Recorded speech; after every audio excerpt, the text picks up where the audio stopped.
Des côtes atlantiques de Penmarch en France à Cape Town en Afrique du Sud, la fibre optique ACE a traversé 19 pays pour un total de 17 000 km. Elle a atterri sur nos côtes le 1er avril 2014 et depuis lors, les différentes équipes en liaison avec les partenaires techniques ont complété la connexion de la partie terrestre et effectué les différents tests pour rendre opérationnelle la station ACE logée à Fidrosset. Certains opérateurs faisant partie du groupement d'intérêt économique en tirent même déjà profit pour améliorer leur service. L'arrivée du câble ACE au Bénin s'inscrit en droite ligne de l'exécution du WARCIP, programme régional d'infrastructure de communication en Afrique de l'Ouest, lancé en mai 2010. Ce programme promeut les services Internet haut débit en Afrique de l'Ouest et favorise les communications internationales, renforçant ainsi l'intégration régionale. Nous pouvons dire aujourd'hui que nous avons un château d'eau. Nous avons de l'énergie Internet dans le château d'eau et les opérateurs ont une doléance à faire vis-à-vis des pouvoirs publics. C'est de nous permettre de construire rapidement et efficacement les canalisations qui permettent de drainer l'énergie Internet vers la population. L'exploitation efficace de cette station ACE nécessite en effet l'adoption d'un cadre réglementaire pour permettre la mise en œuvre effective de la loi 2014-14 relative aux communications électroniques et à la poste. Elle nécessite aussi et surtout la construction des canaux pour drainer le signal Internet et le rendre disponible sur l'ensemble du territoire. Car en définitive, c'est l'ultime enjeu, c'est-à-dire réduire la fracture numérique à l'intérieur du pays, mais également entre les pays traversés par le câble. C'est pour relever ce défi que la Banque mondiale a débloqué 17,5 milliards de francs en vue d'accompagner le Bénin dans le processus de rénovation et d'extension du réseau national de télécommunications. Un groupement d'intérêt économique est déjà mis en place, comprenant le gouvernement du Bénin, Bénin Télécom Infrastructure, Libercom SA, Move, MTN, Isocel, OTI, Universel et Canal Box. À l'horizon 2017, de Cotonou à Porto Novo, à Abomey, et dans l'ensemble des provinces de ce pays. Tous les habitants du Bénin devraient bénéficier de services de communication fiables et abordables, qui favoriseront les échanges non seulement entre les régions du pays, mais également entre le Bénin et les pays voisins. Le projet WARCIP Bénin répond en outre à de nombreuses exigences. Il est conforme aux recommandations du programme d'action gouvernemental 2012-2016 sur l'utilisation des partenariats publics-privés.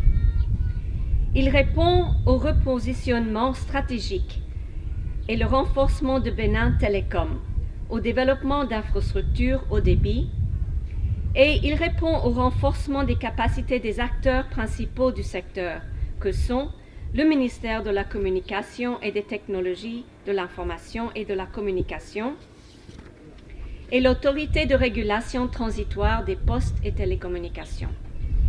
Il est une réponse aux soucis du gouvernement en matière de souveraineté et de sécurité des réseaux de télécommunications. La vision du gouvernement est de faire du Bénin le quartier numérique de l'Afrique. Et en ce moment où l'État fait la promotion de l'économie numérique comme étant un instrument de lutte contre le chômage, ce projet vient à point nommé. Le Bénin dispose désormais de 2 câbles sous-marins pour à l'avenir éviter tout désagrément. Les équipements qui sont installés sont des équipements de dernier cri. Aujourd'hui, la capacité installée est de 40 gigas. Nous l'avons équipée à 5 gigas, mais elle a la possibilité d'être mise à niveau et ça peut aller jusqu'à 5000 gigas. Ça veut dire que nous avons tout ensemble pour mieux entrer notre pays dans l'économie numérique, qui est votre souci permanent pour lequel vous ne cessez d'attirer l'attention de mon département là-dessus. Ce que vous allez inaugurer tout à l'heure, Monsieur le Président de la République, qui est le point d'atterrissement du câble, est le 2e câble qui est installé dans notre pays. Les gens peuvent se demander pourquoi 2 câbles pour notre pays. Il faut d'abord la capacité et la sécurité.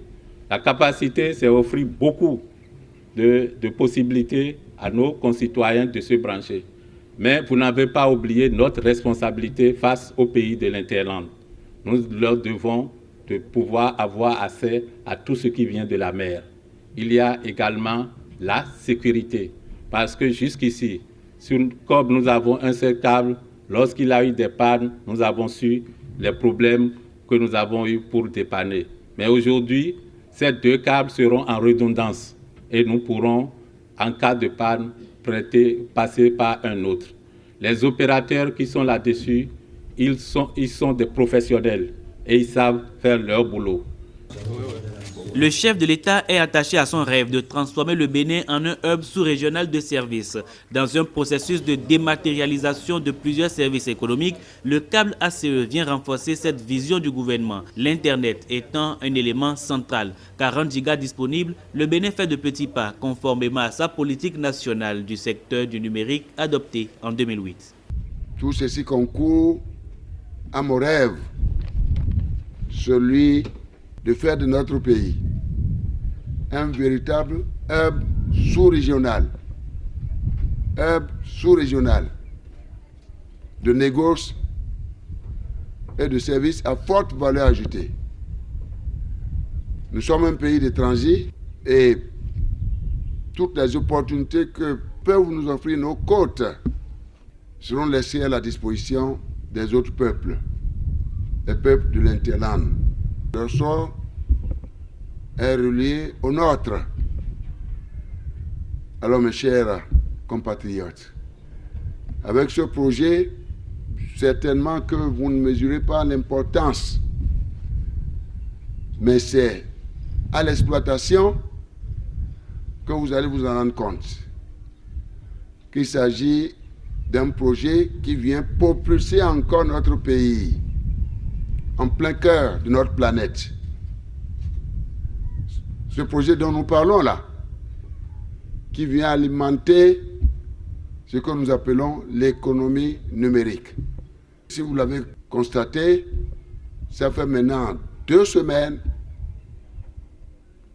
que tout ce que nous faisons, tout ce dont nous parlons au Palais de la République, au sein du gouvernement, ou entre le gouvernement et les partenaires, concerne la question de la promotion de l'économie numérique comme source de création d'emplois, donc comme instrument d'éradication de la pauvreté. Je demeure persuadé qu'avec ce projet, c'est comme si notre richesse s'est accrue de plus de 5%. Si avec les 5% du PIB, n'est-ce pas, on ajoute, à ces 5%, on ajoutait ce que nous avons fait jusqu'ici. Par les autres secteurs, nous nous retrouvons déjà à une croissance du PIB à 2 chiffres. À 2 chiffres. Et si nous nous organisons bien, eh bien, nous l'exploitons bien dans un partenariat stratégique avec les différents privés, sans oublier naturellement les GSM et autres. Avec cela aussi, nous pouvons alimenter ce que nous avons prévu.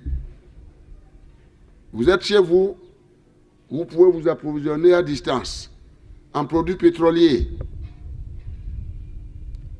vous garantir la santé à distance, l'éducation à distance. Mes chers parents,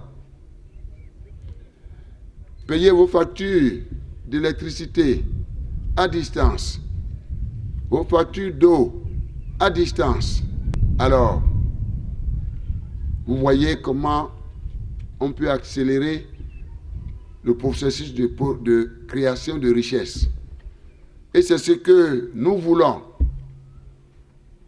Faciliter, créer les conditions pour que nos jeunes puissent s'installer, créer leur propre emploi et bénéficier des opportunités qu'offre aujourd'hui l'économie numérique, comme étant une partie de ces infrastructures dont j'ai toujours rêvé dans notre pays. J'ai parlé de l'énergie, l'alpha, l'oméga. Après viennent ces infrastructures qui nous interconnectent avec le reste du monde. Avec ça, eh bien, nous allons nous retrouver tout en étant physiquement à Cotonou, à Fidjolse ici. On peut voir ce qui se passe à Tokyo, Ottawa, Johannesburg, Pretoria, etc. Vous savez très bien, en matière de nouvelles technologies, de l'information, de communication, eh bien, nous parlons de l'intelligence, la grande intelligence. Et notre pays ne peut pas se permettre de s'en priver. Nous sommes obligés de suivre le monde et au besoin de le devancer, parce que ces nouvelles technologies nous permettront, mes chers compatriotes, de répondre présent à ce rendez-vous mondial. Les télécommunications sont génératrices d'emplois et représentent les fondations d'une économie moderne. La contribution du secteur des télécoms au produit intérieur brut du Bénin était de 6,3% en 2012. Elle pourrait atteindre bientôt les 10% puisque en 2014, les revenus des télécommunications au Bénin ont atteint 257,7 milliards de francs CFA.